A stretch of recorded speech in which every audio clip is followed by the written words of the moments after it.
मेरी खुशकिस्मती है कि आज रईस हाई स्कूल में मुझे मदऊ किया गया और जिस मौजू पे मुझे बात करनी थी हिंदुस्तान की गंगा जमनी तहज़ीब और उसके कंजर्वेशन का कॉन्सेप्ट, तो इस सिलसिले में मैं ये कहूँगा कि मुसलमान इस सरजमीन पर आए तो उन्होंने अमन व आश्ती का एक पैगाम इस सरजमीन पे दिया।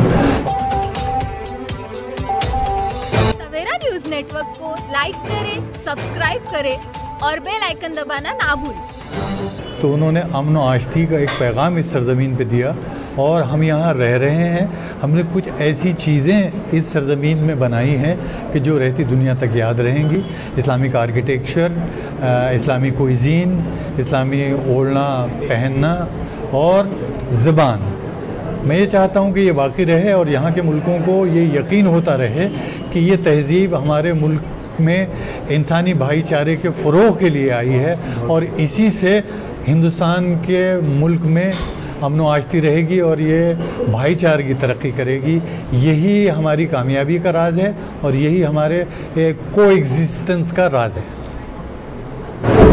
ये हमारी खुशकिस्मती है कि आज ख्वाजा गुलाम सैयदैन साहब तशरीफ़ लाए रईस हाई स्कूल में और इतना अच्छा खुतबा दिया।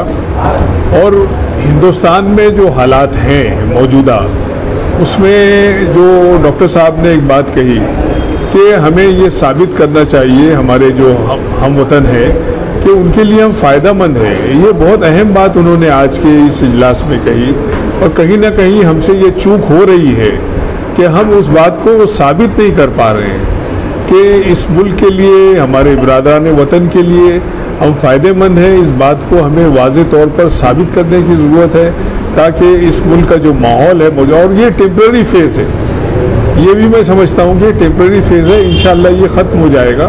लेकिन उस तकदौ में हमें काम करने की ज़रूरत है और इंशाअल्लाह अगर वो हम कर पाएंगे तो इस मुल्क के हालात और बेहतर और हमारे लिए फ़ायदेमंद रहेंगे। लाइक करें, सब्सक्राइब करें और बेल आइकन दबाना ना भूलें।